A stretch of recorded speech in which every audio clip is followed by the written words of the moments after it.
Tak for det. Tak. Tak for det. Og vi er glade for at kunne få lov til at præsentere verdens mest gennemtestede og effektive træningsmetode, nemlig TWI.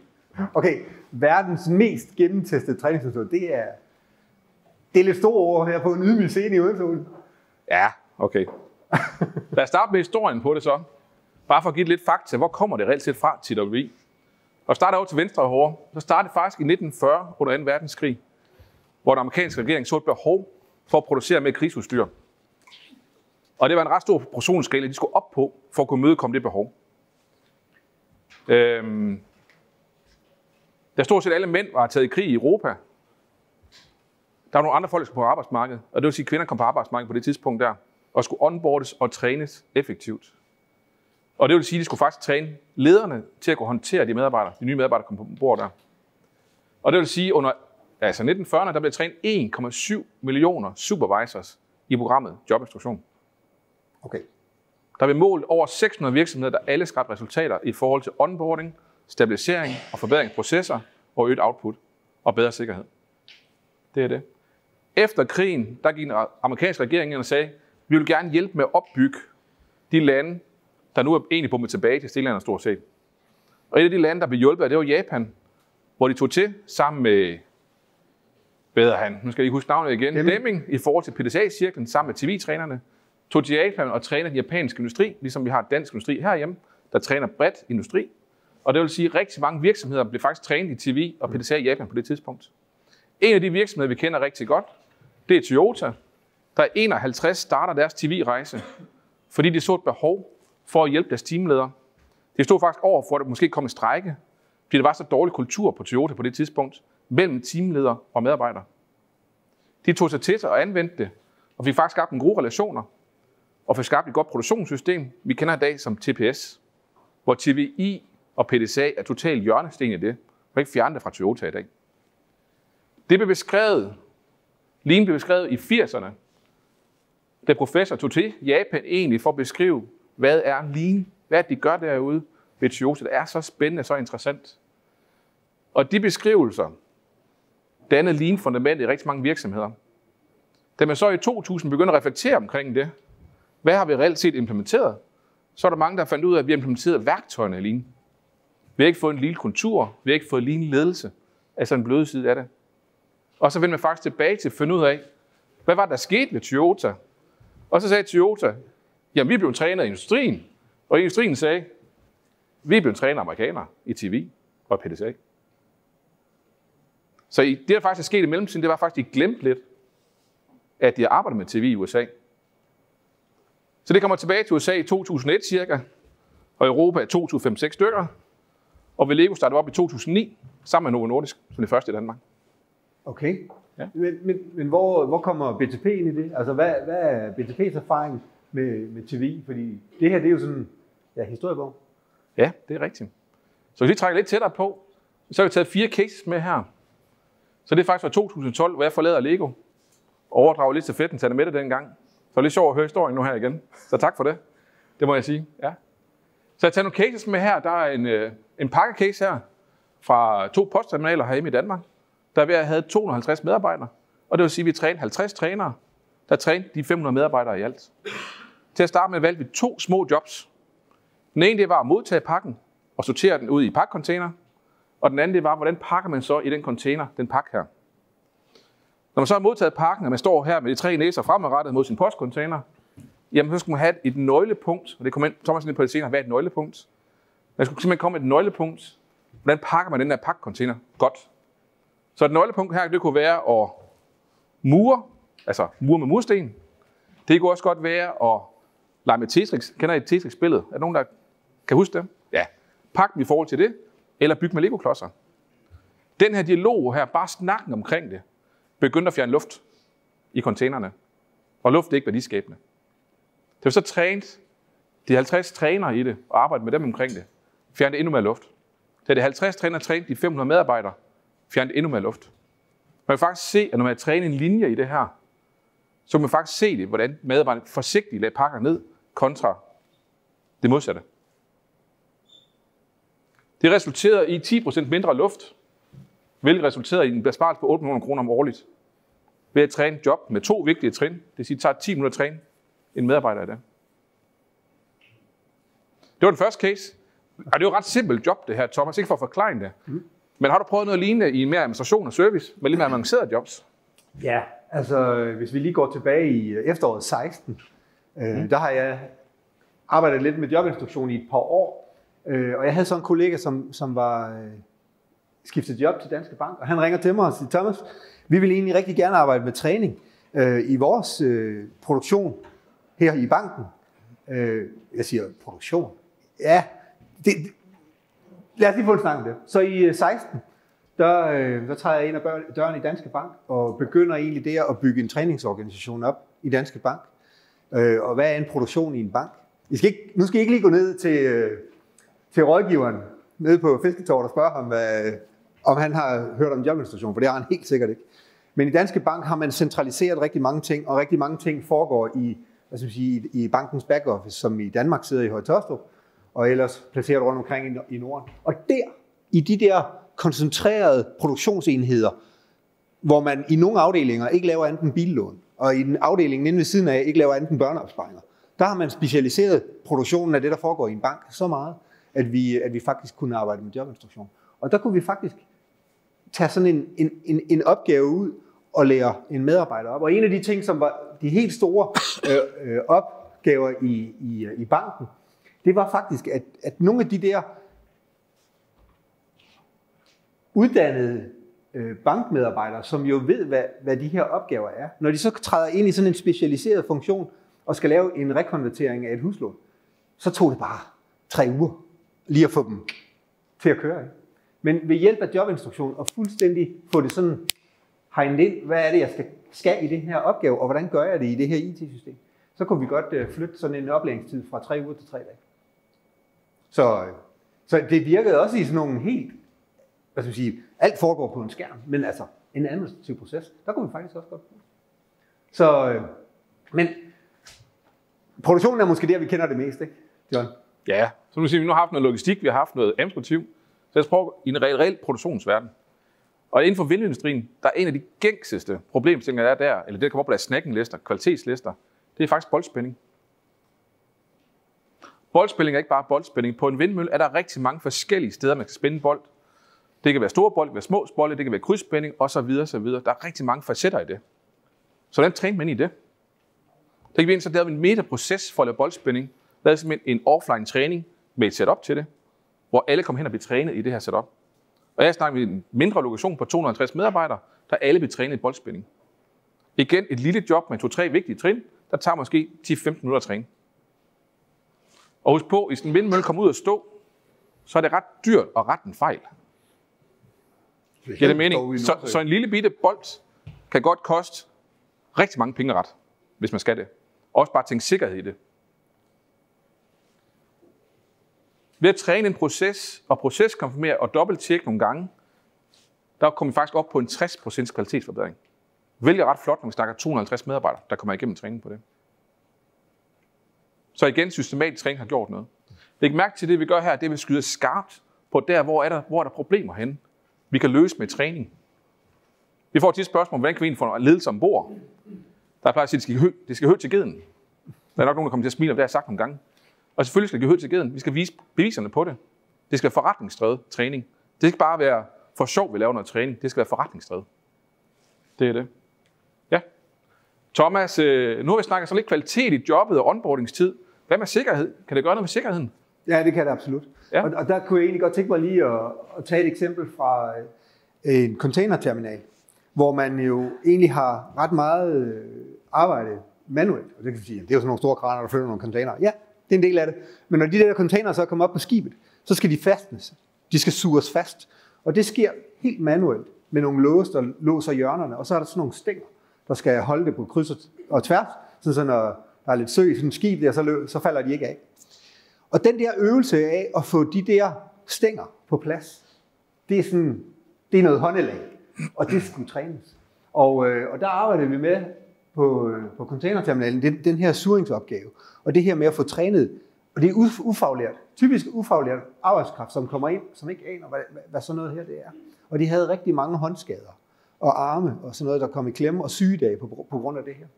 Og så gik vi ind og brugte egentlig jobinstruktion og træning til ligesom at få styr på den her sikkerhed. Og nu kender jeg ikke, hvordan det går lige nu, fordi det er længe siden, jeg har fulgt op på dem, men da jeg snakkede med deres træningsmanager dernede efter 6 måneder, hvor de havde været i gang med de her ting, der havde de ikke haft en sygedag eller en sikkerhedsfejl i 6 måneder. Og vi snakker flere 100 mand, som var oplært på de her, som kravler rundt på de her containerskibe og får styr på det her. Så det er kun noget med sikkerhed for en containerterminal. Ja, for det er jo ikke ukendt, at der er sket sikkerhedsfejl der, inden den træning. Nej, de havde jo dagligt sygemeldinger på det her. Ja, så træning kan noget, systematisk kan noget. Det kan det. Et andet eksempel i forhold til sikkerhedstræning, det er mange gange, så får man sikkerhedstræning i klasselokale. Ja. Man ser en video, man arbejder med træning, man får fortalt, hvad den gode sikkerhedsproces er. Så går man ud i produktionen, så får man den praktiske træning derude. Hvordan gør processen? Men det er svært for hjernen at snakke adfærdsdesign og koble klasserumstræning, jeg stadig skal tænke sikkerhed. Nu lærer jeg jo at træne i jobbet. Så vores erfaring er, når vi arbejder med TV, så blander man det.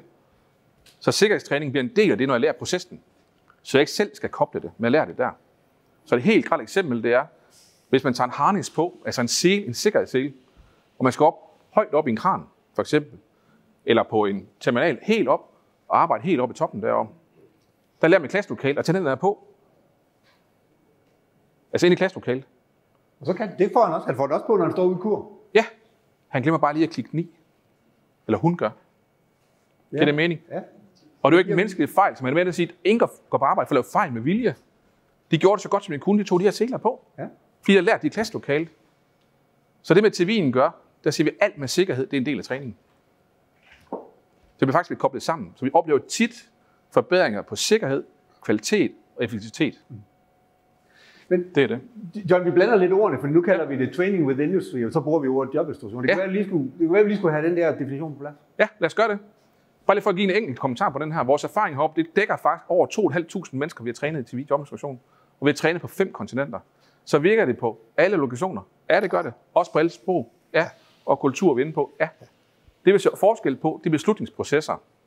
Hvem kan tage beslutninger om hvad? Som du også er inde på, Anne Mette. Hvis jeg lærer noget, kan jeg så selv tage beslutninger og gøre det, eller skal jeg det fra min chef? Og der er stor forskel der kulturmæssigt. Men resten er stort set det samme i forhold til læring. Det er det. Jamen, hvad er det så, TV? Så tak for spørgsmålet, Thomas.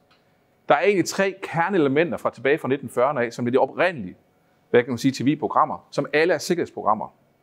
Alle er kvalitetsprogrammer, effektiviseringsprogrammer, der står sammen. Det der, vi snakker stabilisering, som Mette var inde på os. Og jobmetode, det er for at frigøre ressourcer og forenkle processer. Og det fleste, vi kender det som Kaizen i dag, altså løbende forbedringer på en proces. Det kommer herfra, og det er stadig et mega stærkt program at træne i forhold til at forenkle processer. Det program, vi kommer til at handle mest om i dag, det er jobinstruktion. Det er for at skabe fleksibilitet, kompetencer og stabilitet i processen. Så hvis folk ikke kan gøre jobbet, så vil vi træne dem til at gøre jobbet. Det er det. Det sidste program, det er Job Relations, og det er i forhold til at skabe motivation, engagement og trivsel. Så en ting er, at vi har en god standard, hvilket er den nemme del at gøre. Den anden del er for folk til at have lyst til at gøre det, og de kan gøre det. Det er en anden del af det. Det er det. Så det er som en trebenet stol. Fjerner du et ben, så kollapser den lidt. Det er det. Og det er forhold til standardiseret arbejde. Ja. Men Thomas, nu er vi inde på jobinstruktion her. Vi snakker træning i dag. Kan jeg få dig til at give et par ord på, hvad er reelt set jobinstruktion? Ja, det kan du godt. Og det var meget sjovt, fordi da vi så Anne Mettes præsentation, så siger hun JI rigtig mange gange. Og så tænker jeg, ja, jeg ved godt, hvad det er. Men spørgsmålet er, om der var nogen, der sad, kan vide, hvad det der JI det er. Var der nogen, der undrer sig? Okay, her er det fulde ord. Jobinstruktion. Ja. Jeg tror også, du fik det sagt nogle gange. Men jobinstruktion, det er sådan en metodik for, hvordan er det, vi træner. Så lad os prøve at kigge lidt ind i det. Og nogle gange, så er vi jo i den her situation, hvor vi har måske noget træning. Det er ikke super effektivt nødvendigvis, men vi træner. Og det giver jo, og det er typisk affødt af situationen af, at vi har måske ikke rigtig tid til det. Så derfor så bliver det sådan lidt en halvkvædet vise, og så bliver det lidt en ineffektiv træning. Og det gør jo så, at vi får nogle ineffektive og varierede resultater. af den træning. Og den medarbejder, som skal klædes på, bliver måske ikke klædt rigtigt på. Og så havner vi i de der brandslukningssituationer, hvor det skal vi have fikset, eller vi får fejl, eller nu skal vi lige have styr på det her igen. Og det bliver sådan en negativ spiral, og det bliver sådan en rigtig kedelig oplevelse af, at vi ikke rigtig lykkes med det her med at få træning. Så det vi rigtig gerne vil, det er vi jo gerne over i den her, ikke? Og hvis vi nu finder de der kritiske, måske få kritiske elementer i vores produktion, som vi bare skal kunne. Spænde en bold, for eksempel. Og så ligesom får fuldstændig styr på, hvordan er det, vi træner den opgave. Og så begynder at træne den sådan helt detaljeret. Så kan vi jo overføre de her kritiske færdigheder. Og vi kan have sikkerhed for, at folk egentlig forstår det, de bliver trænet i. Det skal vi selvfølgelig ikke bare. Det er jo ikke en enkelt. Det er jo ikke en one time off, og så er det sket. Det kræver noget opfølgning. Men det kan give stabile resultater og engagement, fordi at folk føler, at de kan, de er klædt ordentligt på, de ved, hvad de skal, nu gør jeg det, og nu er jeg en succes. Det bliver sådan en selvbekræftende cirkel, og så bliver det en positiv spiral, i stedet for den anden. Og det er egentlig det, vi gerne vil ind og have fat i, når vi snakker jobinstruktion. Der vil vi gerne ind og have fat i den der positive spiral, få fat i de der kritiske elementer, og så få styr på, hvad er det, vi i den her produktion skal lære. For eksempel boldspænding. Ja. Og få styr på det der kritiske element, og så sige, jamen her, alle skal kunne det der, fordi det koster os kroner hver eneste år, hvis vi ikke kan. Ja. Så man siger, det er tænkning bag det her. Ja. Du har den venstre og den højre side her, og arbejder ud fra de to dele af det her. Hvor det her det er kulturen i mange organisationer, det vi kalder for brandslukning. Hvor den anden over det er en mere proaktiv løsning på det. Fordi træning kan være reaktiv problemløsning. Det kan også være proaktiv problemløsning. Reaktiv, det er efter fejl i dag, så går ind og træner. Proaktiv, den der får nye medarbejdere ind, så træner vi rigtig fra starten af. Det vil sige, at de får en god oplevelse. Det påvirker også fastholdelse af medarbejdere. Får en god oplevelse på arbejdspladsen. Jeg ved præcis, hvad der er forventet af mig. Jeg er trænet til at kunne gøre det. Min leder kommer og roser mig, fordi jeg faktisk gør det rigtigt. Det er en positiv spiral, den derovre. Og det er tænkning bag jobinstruktion. Det er faktisk det. Tænkning bag det. Det er det, vi vil gerne have. Det er det. Men hvor bruger man ellers henne, Thomas, jobinstruktion? Jamen altså, det er meget sjovt, fordi den her slide er sådan lidt det er sådan lidt nogle af de der problemstillinger, som vi jo tit løber ind i, og som vi tit hører. Men det er jo tit forskellige vinkler fra forskellige dele af organisationen. Og det er klart, nu havde jeg et eksempel før om sikkerhed.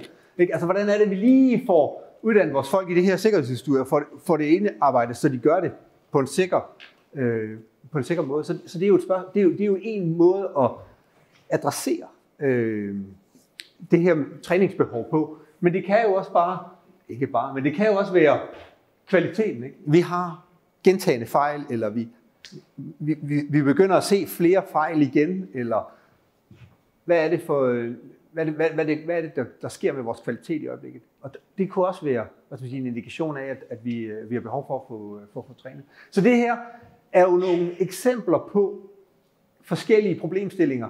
Og som John lige sagde, vi vil gerne proaktivt ind og arbejde med de der problemstillinger. Så hvad er det for noget, vi skal have løst? Hvad er det for en problemstilling, vi ser, der hvor vi er, som vi skal tage fat i? Så det her er bare nogle eksempler, og nogle af dem der, som typisk kan adresseres ved hjælp af træning.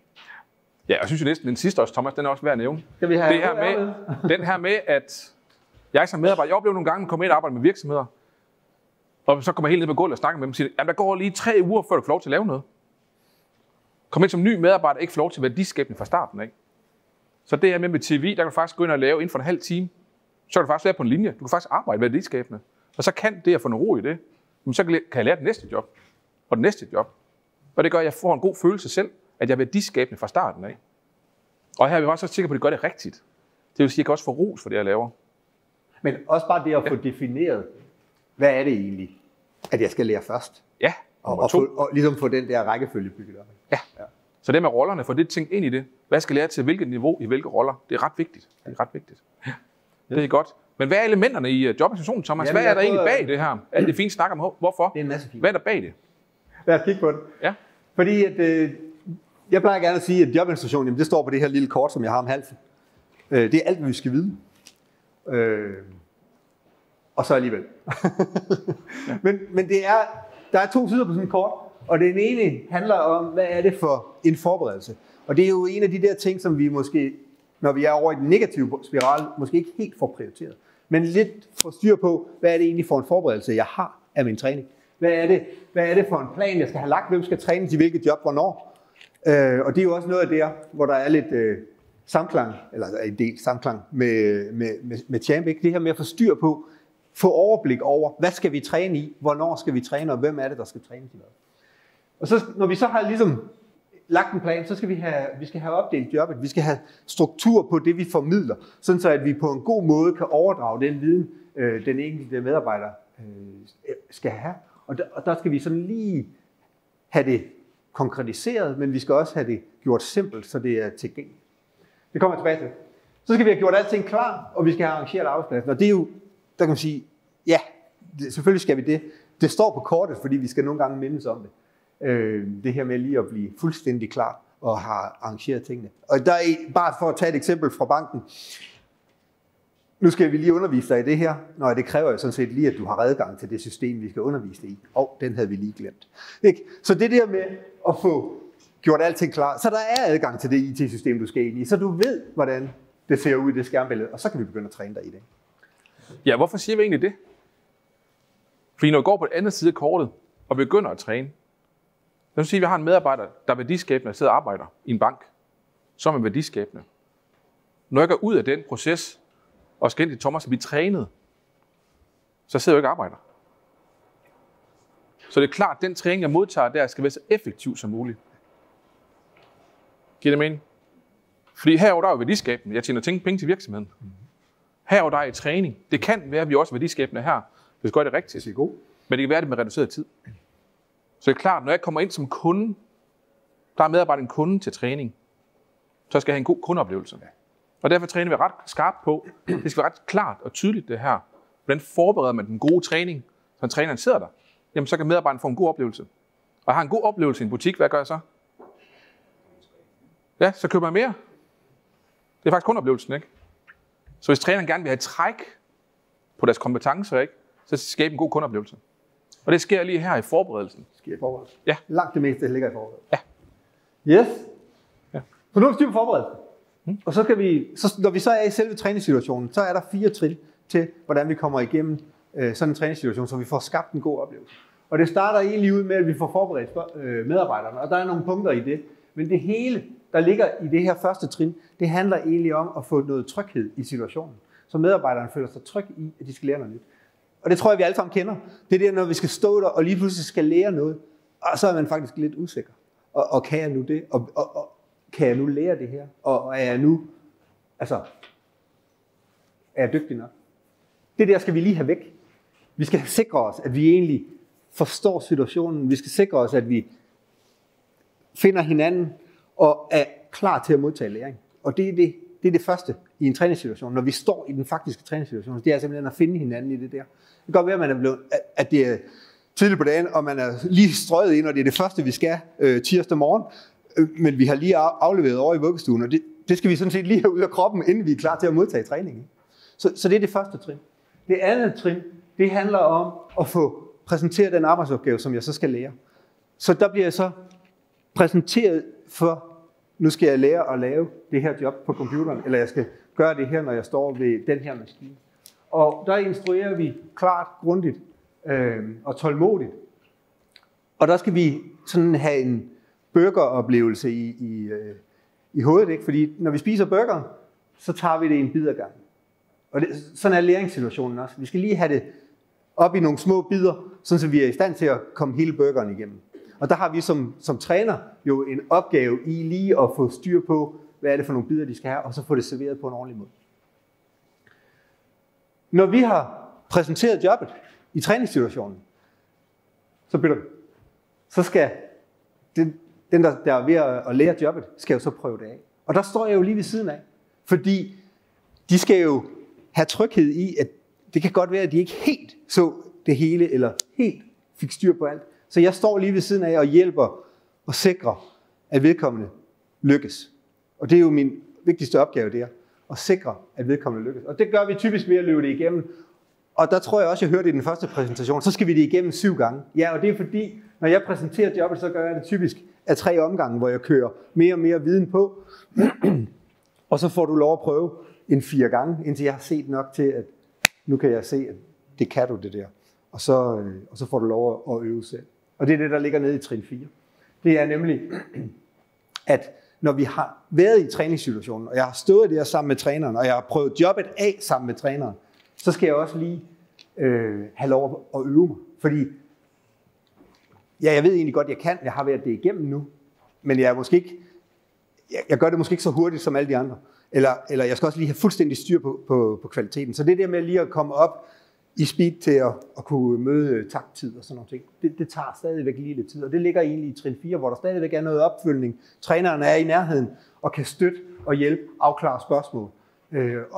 Og man stadigvæk føler sig på sikker grund, fordi man er ikke helt færdig. Når vi afslutter trin 4, så er man helt færdig. Så kan man til den rigtige kvalitet, til den rigtige takt og sikkert. Og på det tidspunkt er man i stand til at udføre et job sikkert, korrekt og samvittighedsfuldt. Det er trænerens ansvar, at medarbejderen kan.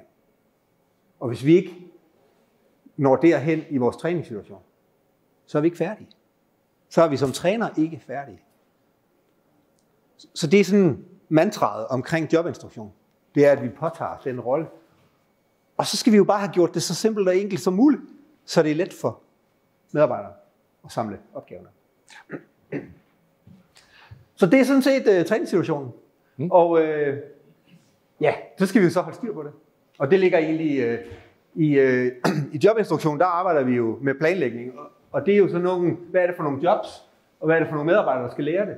Og hvem kan hvad til den rigtige kvalitet og i den rigtige takt, hvis det er interessant i den position, vi er i. Og det her minder jo egentlig lidt om noget af det, vi kender fra Champ. Det, der måske lige er forskellen her, det er, at vi gør det, når vi arbejder med jobinstruktion, så gør vi det på et stykke papir. Og det gør vi egentlig, fordi vi vil gerne træne tænkningen. Vi vil gerne træne overvejelsen af, hvad er det for medarbejdere, i hvilket job, hvornår. Og når vi så har styr på tænkningen, så kan vi digitalisere det, og så kan vi proppe det ind i Champ og holde styr på, når det lige pludselig går fra 20 mand til 250, eller 2.500. Ikke? Altså, og det er det, at Champ bliver rigtig god. Der er papir noget skram. Det kan jeg bare sige. så koblingen, det er jo rigtig fint, men tænkningen skal vi lige have styr på. Så kan vi putte det ind i systemet. Mega godt, Thomas. Nu kan jeg se, at der står noget omkring vigtige trin og nøglepunkt årsager. Ja. Det er jo ret interessant lige at høre på, hvad det er, for jeg tænker, det er jo nok noget med det træningsmateriale, der skal udvikles. Ja. Vil du prøve at lige lægge på ord på, hvad det reelt set betyder, vigtige trin, nøglepunkt og årsager, hvad det er? Ja, det kan vi godt. Ja. Se, vi arbejder egentlig i jobinstruktionen med sådan en helt simpel skabelon. Jeg plejer gerne at sige, at det er et stykke papir med 3 kolonner. Mere avanceret er det faktisk ikke. Og der deler jeg det op, den her stykke papir, i vigtige trin. Og et vigtigt trin, det er sådan lidt den logiske sekvens, jeg skal igennem. Jeg skal ligesom have skabt et overblik over, hvad er det for noget arbejde, der ligger i den her arbejdsopgave. Hvad er sådan de logiske trin i det? Og når jeg har ligesom fået styr på det, så går jeg ind og kigger på hver enkelt trin og siger, hvad er det, der er vigtigt lige at være opmærksom på i det trin, for at jeg ikke får fingrene i klemme? Eller at jeg sikrer mig, at den vender rigtigt, så materialet ligger rigtigt i forhold til den næste del af processen. Så her, der går jeg ind og kigger på, er der noget i det trin her, som skader medarbejderen? Eller noget, som sikrer eller ødelægger jobbet? Og dermed, hvad skal man sige, påvirker den kvalitet, jeg gerne vil have ud af det her job? Eller er der et eller andet tips eller tricks fra de garvede medarbejdere, som ved, at hvis du lige gør det sådan her, så går det nemt. Og det kunne godt være lige at holde den der, når du nu lige fylder posen her, så skal du lige holde den der med lillefingeren, fordi så kan du lige snuppe den. Okay, sådan et trick, det ser du ikke, hvis du så bliver undervist. Så derfor bliver du nok lige nødt til at sige det. Når du er i det her trin, så skal du lige holde lillefingeren sådan der. Fordi så kan du helt konkret videregive, og så kan de lynhurtigt samle det op. Så det der med at få styr på, hvad skaber sikkerheden, hvad skaber kvaliteten, og hvordan gør jeg det her på en super smart, nem måde. Thomas, jeg har lige inden for noget IT, ikke? Det var et sygehus, jeg underviste på, hvor den der underviste på at undervise i bestilling af materialer. Og det var bestilling af toiletpapir. Viskelæder. Det var viskelæder, blev bestilt i. Så i træningen der var det egentlig at tjekke enheden. Altså er det en pakke? Er det en karton? Er det en palle? Og en palle viskelæder. Det er så lang tid. så træner var sådan lidt, min personlige erfaring det er rigtig godt at tjekke enheden, når du bestiller. Ja. Så det var, giver det mening? Så det var her, eller hvad? Det var vigtigt træning i forhold til at sikre udlægger jobbet. Ja. Det er reelt set det. Så ligesom i sportens verden, hvis man forestiller sig et squat, det med at have vægtstang på ryggen eller foran, og man går ned, man skal have core spænding, ikke? De vigtige trin- og nøglepunkter, det er det rigtige. Det er det, man skal gøre. Det er det, man viser. Nøglepunkter, det er årsagen til, hvad sker hvis du ikke gør nøglepunkten rigtigt. Så laver squats med core spænding. Gør du ikke det, så feminiserer rygvinklen, der kan du få en rygskade. Ja. Så her fortæller jeg nøglepunktet core spænding, og jeg fortæller også konsekvens. Hvis du ikke gør det rigtigt, så går det herom ikke. Derfor er det vigtigt at gøre. Ja. Og det var den sidste kolonne her. Det kobler lidt. Hvorfor er det lige, at jeg gør det på den der måde? Så hvorfor er det lige, at jeg holder lillefingeren sådan der? Det gør du. Fordi i det, du slipper den, så lukker du posen. Okay. Ja. Det var nemt. Ja. Så jeg skal lige vide, okay, så skal jeg nok huske at holde lillefingeren, fordi så kan jeg nemt lukke posen. Ja. Thomas, det her, skal man gøre det på alle jobs? Altså, skal man træne det her 7 gange på alle jobs, og det lyder godt nok meget besværligt, alt det her. Jeg vil sige, da jeg først det bekendtskab med jobinstruktion, så tænkte jeg, det bliver voldsomt det her. Men det behøver man faktisk ikke. Nej. Jeg vil sige, det handler om at finde de kritiske jobs. Det handler om at kigge, hvor er det, vi har noget sikkerhedsmæssigt, vi skal have styr på. Hvor er det, vi har noget kvalitetsmæssigt, vi skal have styr på. Hvor er det, vi ser nogle fejl, for eksempel. Det er jo gode indikatorer på, her er der noget, som vil give god mening at træne om. Og der er det her jobinstruktion super godt. Fordi vi bliver meget, meget detaljeret, vi bliver meget, meget udførlige. Og så kan vi jo starte der. Og så kan vi jo se, om der kommer nogle andre behov, som gør, at vi skal snakke om jobinstruktion. Men jeg vil også sige, og det synes jeg også, at det ved, sagde lidt om, det der med, at vi skal ikke træne alt på det her, fordi så bliver det bliver lidt tungt. Er det for dyrt? Og det er også for dyrt, ja, det er det i hvert fald. Ja. Så start der, hvor problemstillingen er. Find de kritiske jobs, find de der kernekompetencer, og så træne dem. Det vil være de indikatorer. Ja, så er der både kritiske job og ikke-kritiske job i forhold til at snakke træning her. Men det er også det, vi snakker viden om og færdigheder. Ja. Der er masser af træning, der skal foregå med viden om, som jeg er inde på også. Med e-learning og klasserumstræning og alt det her. Det skal stadigvæk være der. Og så er der jobs, der foregår derude, hvor den træning, jeg laver i dag, er god nok i forhold til ønsket sikkerhed og kvalitet osv. Og så er der andre jobs, som siger, det er bare kritiske job. Og her gentræner vi hver år for eksempel. Ja. Det er det. Der har Toyota mange jobs, de gentræner hver år. Så du er helt sikker på, ledningsføring eller tryk på et eller andet, at det nu skal være, at vi går det rigtigt hver eneste gang. Der er kæmpe konsekvenser. Det er det. Ja. Det er men det, altså jeg synes, at det her er selvfølgelig kritisk i forhold til at få forberedt selve opgaven, John. Men det kunne godt være, at vi lige skulle sige lidt om, hvordan er det, altså fordi der er også et menneske, som skal gøre det. Ja. Det kunne godt være, at vi måske lige, ud over at snakke teknikken, skulle snakke om, hvad det er for nogle folk, vi skal have til at træne. Ja. Så her var inde på, hvordan finder vi de gode trænertalenter.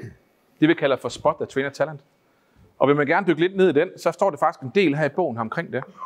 Hvor man siger, at den første halvdel, det er cirka projektledelse, vi lavede dengang, hvor vi har lært en masse, både Anne Mette og mig, efterfølgende også.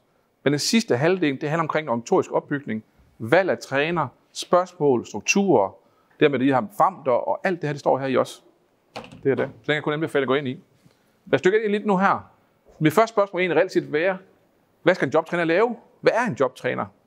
Jamen jobtræner, det er en, der giver input til planlægning og træning, og hvilke jobs, der skal prioriteres. For en jobtræner er jo også en medarbejder ude i produktionen, der stadigvæk arbejder. Så de ser jo også, hvad det kritiske job er. Hvad har folk været ved? De kan sagtens give input til træning. Det er det. I vores verden, der er det lederen, der planlægger træning. Det er den person, der styrer ressourcerne. Det næste det er, at en jobtræner også hjælper med at lave træningsmateriale. Det kan være klasserumstræning, det kan være jobopdelinger, det vi kalder for vores TV-træninger. En træner skal også træne både nye og erfarne medarbejdere. Og en træner følger op på afholdt træninger.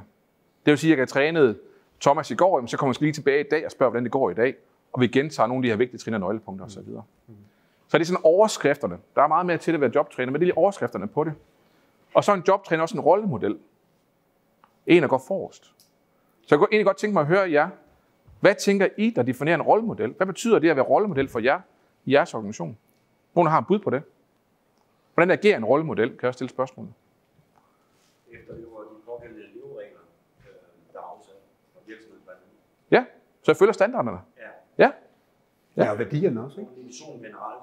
Ja. Vores fabrik, der har vi headset, Ja. som kan være meget spændende at lytte til en gang imellem. Så det er også der, at personen Ja, så al adfærd, man snakker og kommunikerer. Ja, så er også værdierne for virksomheden. Ja, hvad ellers? Nogen har nogle andre input? Det er meget enig, men der er nogen, der har andre input også. Jeg synes, der var en hånd hernede. Okay.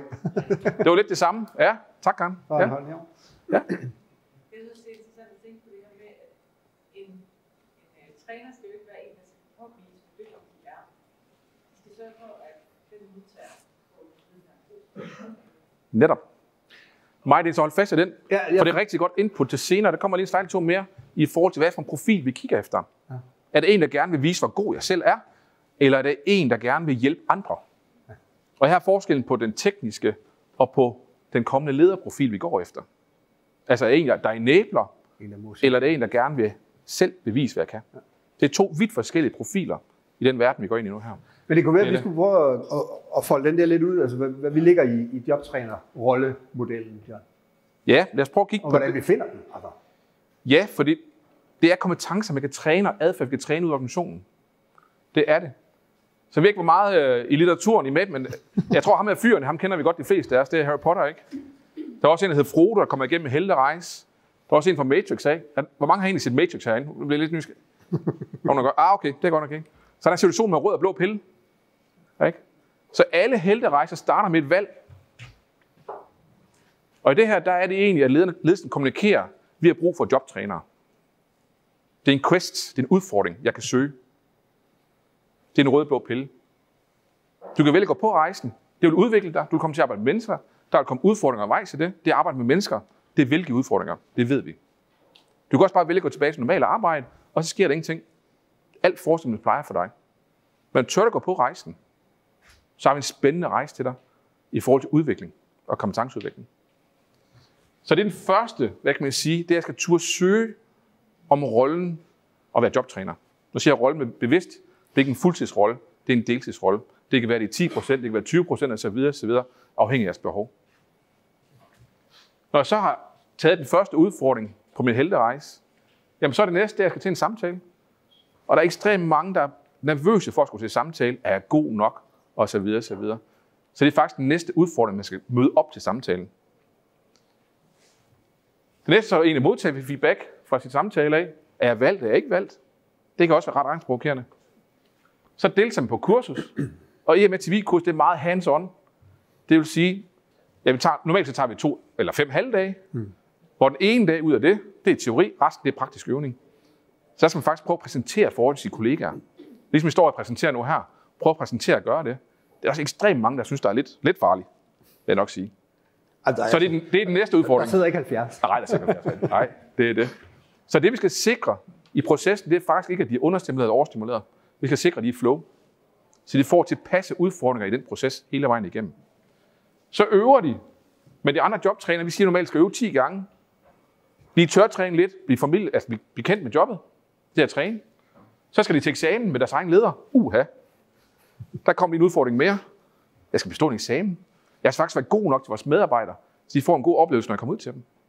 Men det handler jo egentlig om at skabe lidt tryghed i, at nu har du lært det. Du kan, for det er mere et rygklap. Ja, det er det. De kan godt. Næste er så at skulle ud og træne måske 5 kollegaer i 5 jobs eller 3 jobs. Næste udfordring for dem til at følge mine instruktioner. Ikke? Og så kan jeg tage de svære job, måske rejse ud, som er med at gøre globalt, og træne globalt, osv. Men så bygger vi de helte her. Og vi har faktisk flere helte herinde i salen i dag. Jeg har i hvert fald 2, som jeg har kendt fra igennem længere tid. Jeg har en Karen nede, som var på mit første TV-hold tilbage i 2009. Så det vil være et par dage siden. Og jeg har en heroppe, der hedder Hasib, som er faktisk trænet i 12. Og da vi mødte hinanden til at starte med, der var du postmedarbejder, der blev jobtræner i 12. Så bliver du teamleder. Og det ser vi tit, at jobtrænerne, de må vælge dem, der gerne vil løfte andre. Når de først får kompetencerne i at faktisk kunne arbejde med det, at kunne træne og formidle de ting, jamen så bliver det hapset. Hvordan med du fortalte nu her i dag, vi har faktisk, stort set alle vores træning blev høstet i en periode, ikke? Fordi det er jo kerneprofiler, det er talenter, det er udslebne diamanter. Når de først får lidt kompetencer, så skinner de. Derfor bliver vi faktisk produktionsleder i dag, sidder vi Halla Topsø, som er intern konsulent for jeres TV-program. Hvilket kæmpe flot rejse. Jeg synes faktisk, at give en hånd til dig, Hasib, for... Så det er det, vi siger, helterejsen. Og min mentor, han sagde engang til mig, John, der er mange ting, du skal lære, men start med TV. Lær det først, og så byg på det. Og det har han så ret i. Der er mange fundamentale ting i det, der er godt at lære.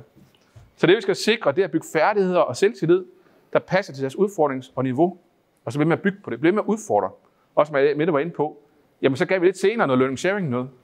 Så gav vi lidt senere et næste træningsmodul også. Yes, der er det klar til det. Det er klar i starten. Ja. Man skal lære plus og minus, før man ganger og dividerer, og så videre. Det er det. Ja.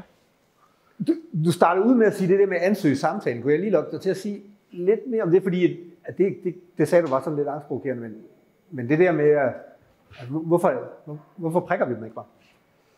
Ja, men der er noget i det der med, at når man selv skal søge udfordring, så er det svært at bakke ud af det også. Så man får en mental kontrakt, at man selv har søgt udfordring. For selvfølgelig vil det blive svært på et tidspunkt, når jeg skal ud og træne, den har været her 40 år, jeg har været her 5 måneder.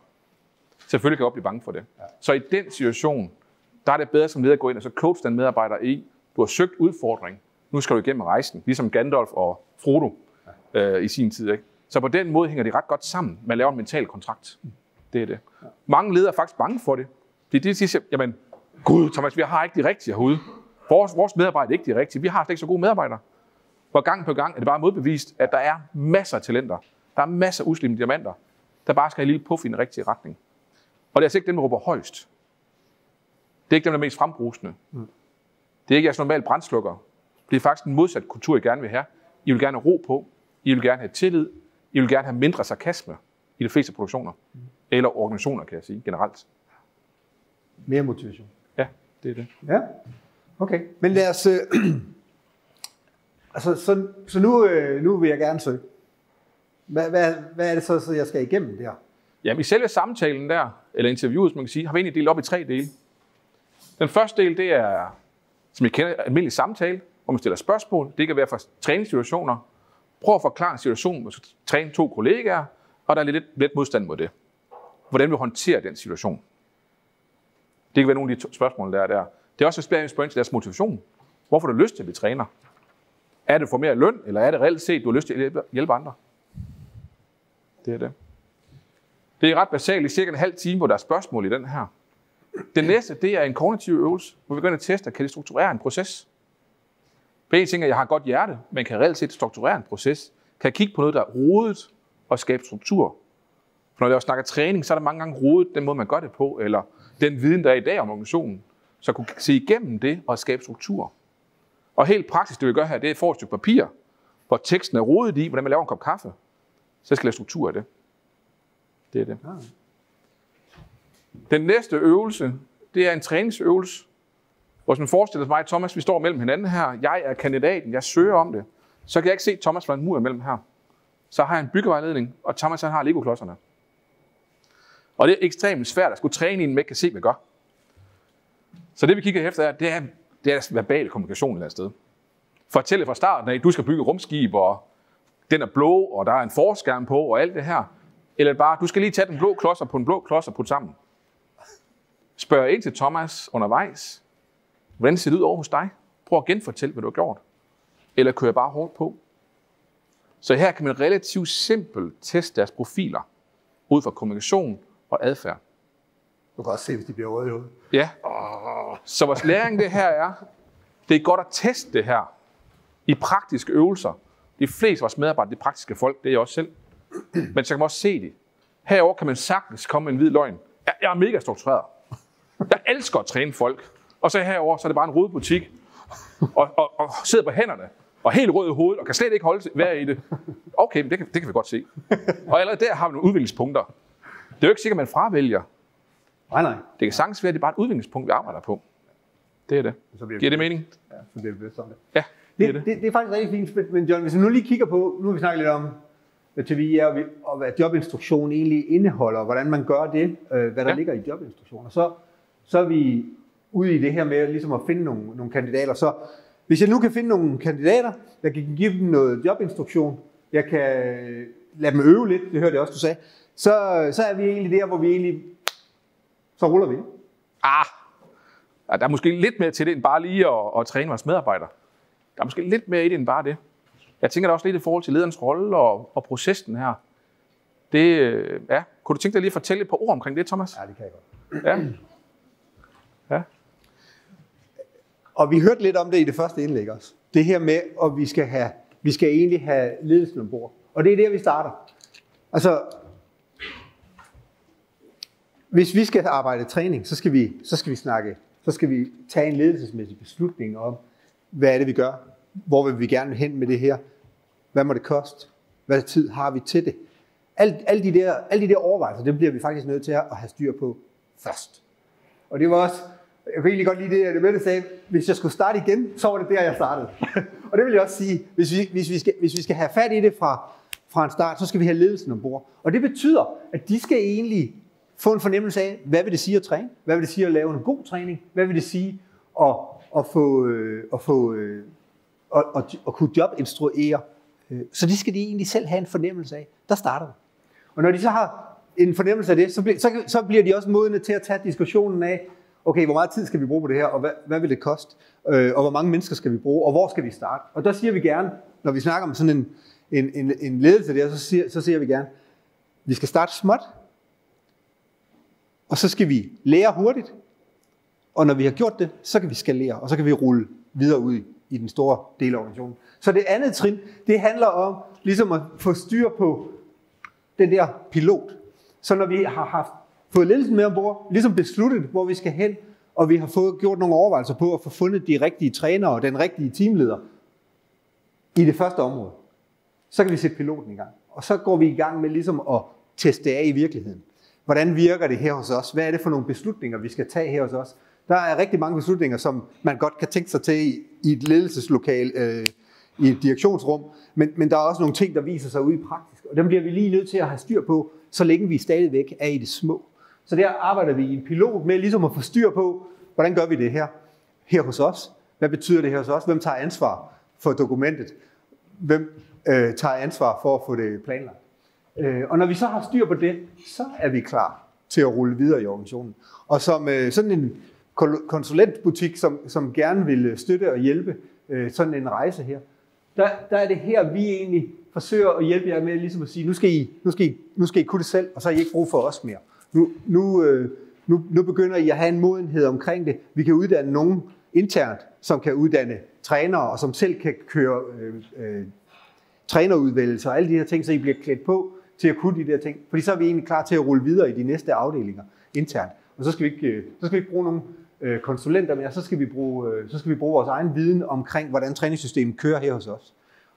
Og så kan vi rulle videre i organisationen. Men start småt, lær hurtigt, og så er vi klar til at rulle i hele organisationen. Så det er de 3 faser, vi gerne vil igennem, når vi arbejder med organisationen og lederne. Ja, det er lederne, dem skal vi have fat i først. Det tager nogle gange lidt tid. Sådan er det. Ja, og det var faktisk en læring, vi tog med fra Lego af dengang, vi startede BTP op. Det var faktisk at tage fat i ledelsen. Så det, der rigtig praktisk sker, det er, at vi tager en chefgruppe på almindelig lokale i 3 dage, for at snakke det her, og tale beslutninger skal ske på tegnebrættet. Og som Thomas siger, jamen, så tester vi det af bagefter. Vi lærer praktisk sammen med dem, tager et ben ned i organisationen, lærer sammen med ledelsen. Co-develop. Når det er på plads efter piloten, så fortsætter udrulning på egen hånd. Det er faktisk det, så vi enabler. Det er det, vi arbejder på. Ja. Vores proces den bygger omkring noget, der hedder 40-20-40. Det vil sige 40% forberedelse. Der er lang forberedelse, før vi går i gang. Selve piloten er måske 4 og 6 måneder. Det er 20%. Og så kommer næste bagefter, som igen er 40%, altså udrulning. Det er det. Det er en langsom proces. Så der ligger noget i at blive godt klar til at gøre det her. Det er ikke bare træning. Men der ligger også noget i at få taget de der beslutninger up front. Ja. Så vi ved, og vi ligesom har de rammer, der skal til. Ja. Vi vil meget hellere lave first time through, i stedet for at loop det mange gange. Så tag det rigtige beslutning fra starten af. Det er faktisk det. Der ligger noget i det. Og der er masser af folk herinde. Der er nogen herinde, der har arbejdet med TV herinde, som lige prøver at lappe ved, så man kan se det. Helt op, så vi kan se den. Der er også en Susanne nede, og Ole og Karen, og der er mange, der egentlig har masser af erfaring med at arbejde. Ja, det er der også. Ja, der arbejder med TV, har erfaring med det her. Der har arbejdet med det. Yes. Ja. Og det er bare at spørge dem på erfaring, og de har masser af erfaring med det. Do's and don'ts. Det er det. Ja. Godt. Det er det. Så det her det er meget omkring strategisk i forhold til udrulling, Thomas. Hvad så egentlig med lederens rolle? Hvad er deres konkrete rolle i det her? Ja, altså den enkelte leder har jo, altså specielt den, der er involveret i piloten, har jo nogle opgaver, som jo også bliver nye i forbindelse med det her med træning. Og det er klart, de skal jo for det første styre på, hvor mange trænere skal vi bruge. De skal have valgt de her trænere, og igennem den der proces med at få skabt de her helte. Vi skal have valgt de der kritiske jobs, som vi har snakket om tidligere. Hvad er det, vi skal træne i? Altså, hvad er det for nogle kritiske job, vi starter ud med? For at få noget læring omkring det her hos os. Så skal vi have det planlagt. Og så skal vi jo løbende. Altså, lederen har jo en ongoing rolle i at holde de her trænere motiveret og klar på, hvad deres opgave og rolle er. Så det ligger jo også i lederens rolle. Så skal vi sikre, at det gennemføres. Planlægge proceskonfirmeringer, altså en opfølgning på det. Og så skal de jo løbende evaluere det. Så det er jo sådan, det er jo ikke fordi, de nødvendigvis kommer i den rækkefølge, men det er jo alle de opgaver, der er omkring lederen i at sikre, at træningen fungerer og kører ud. Og det er jo ikke et fuldtidsbeskæftigelse, men et touchpoint en gang om ugen er jo godt, lige med sine trænere, hvor vi lige, hvor er vi henne, hvad fik vi trænet, hvad fik vi ikke trænet, opfølgning, hak det af i systemet, det vi har i systemet, passer det med det, vi har gjort ude i virkeligheden? Ja, det gør det, okay, så er vi klar igen. Ja. Så. Men vores tid er ved at løbe fra os, John. Jeg tror, vi skal sige lidt om... Der er noget omkring den der med ønsket effekt, som er vigtig. At vi viser, at vi flytter nålen. Ja. At vores træning er værdiskabende hele tiden. Så aldrig slip og bevis over for organisationen og ledelsen, at træning skaber værdi. For skaber træning ikke værdi, så lukker man det ned, men skaber den værdi, så er det hele tiden forretningsdrevet. Og hvis man arbejder bare lidt med lean, så kender man A3'en eller praktisk problemløsning, så bind det op på det. Sørg for, at der er fakta på, at det vi gør, det skaber værdi. Det er altid et godt punkt. Men enig, Thomas, lad os prøve at kigge lidt på proceskonfirmering. Hvad ligger der reelt set i den pakke der? Ja, fordi det er jo også sådan et lille kort. Ja. Men det ligner måske meget, der er noget forberedelse. Og der har vi også, vi arbejder jo lidt ud fra devisen om det her med, at medarbejderne er motiveret til at gøre sit bedste. Ja. Og modtager, forudsætningen er jo lidt, at de modtager god træning, det har vi jo styr på, det gør de jo. Og vi har en god standard, som fortsat kan forbedres. Så det er jo sådan lidt mindsetet og udgangspunktet. Ikke? Og så handler proceskonfirmeringen egentlig om at komme ud og evaluere, om vi så har en træning, der fungerer. Det er klart, når jeg står ude ved siden af Jens, som lige blev trænet i sidste uge, og skal proceskonfirmere ham, det kan han godt blive lidt nervøs omkring. Så derfor er det jo også vigtigt, at vi lige får det klædt af, og får en forståelse omkring det. Så der får skabt noget tryghed om, at det er ikke Jens, jeg jagter. Jeg jagter egentlig ideen om, har du lært det, du skal? Har min træner gjort det ordentligt? Har vi et system, der fungerer? Er det klart og tydeligt, den forventning, der er til dig i det her job? Fordi det er jo hele mit træningssystem. Jeg egentlig er på jagt efter at få en forståelse af, om det fungerer.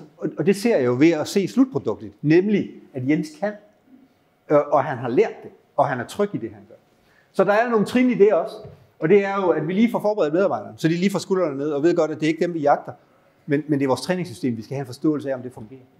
Og så er der, og det er hovedtrinnet, at vi selvfølgelig skal observere og spørge og få en forståelse af, hvad er det, Jens kan, og hvad er det, Jens har lært.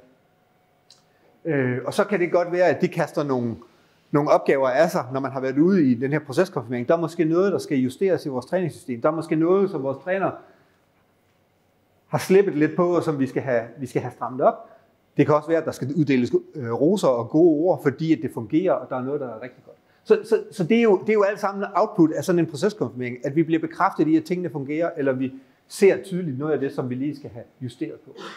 Og der er vi jo nede i lidt det samme mantra, ikke? Medarbejderne ikke har lært, har træneren ikke trænet, og lederen har ikke ligesom fået skabt de rammer, der skal til. Fordi det er jo et ledelsesmæssigt opdrag at sikre, at vi har de træningsrammer, der skal til, for at vi får den oplæring ude på gulvet, som er nødvendig.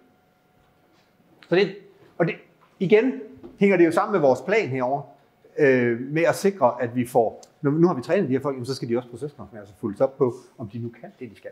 Ja, og man kan sige, når man snakker ansvar, lige til en krøl på den dernede, der er noget, der hedder et etisk ansvar. Ja. Træner har et etisk ansvar. Når træner folk, så tager ejerskab for den træning sammen med dig. Ledelsen har et andet ansvar. De har et juridisk ansvar. Det vil sige, hvis medarbejderne kommer til skade ude i produktionen, ikke? Eller andre steder, så har ledelsen faktisk et ret stort ansvar, og kan også få bøder, osv. osv. Så der er et ansvar, der er pålagt her. Vi ikke bare kan kigge væk fra. Der ligger faktisk noget i det. Så jeg vil ret skarpt på det blå kort. Det er et etisk ansvar for træneren, altså selvfølgelig som ansvar for sine medarbejdere, man træner der. Men det er ikke ansvar. Du kommer under mine vinge, jeg passer på dig. Men ledelsen har faktisk et juridisk ansvar i forhold til deres medarbejdere og i forhold til kontrakterne. Kan I se forskellen på det? Så derfor siger vi, at medarbejdere må ikke lave proceskonfirmering. Det er ledelsesretten. Træneren må lave opfølgning og støtte sine kolleger, coach sine kollegaer. Men det er ledelsen, der laver evaluering af medarbejdere. Der er stor forskel på det. Evaluering af træningssystemet. Ja, men samtidig laver du også, selvfølgelig vurderer man også, om medarbejderen kan jobbet. Hvis det ikke kan jobbet, så må de ikke gøre det. Det er en evaluering. Så der er begge dele her. Men selvfølgelig det primære årsag, det er for at se, at vi har et godt træningssystem. Så det er processen, vi har fokus på, og ikke personen. Det er det. Nå, jeg håber, at vores lille leg heroppe med spørgsmål og svar har trigget nogle flere spørgsmål. Men de spørgsmål, vi egentlig har prøvet at stille her, det er dem, vi plejer at få i vores proces, når vi er ude og snakke med folk, og også det, vi har hørt på konferencer. Så vi har forsøgt at ramme jeres spørgsmål lidt, men jeg håber egentlig også, at de har givet nogle nye spørgsmål. Så skyd endelig fra hoften af, hvis der er nogen, der har nogle spørgsmål.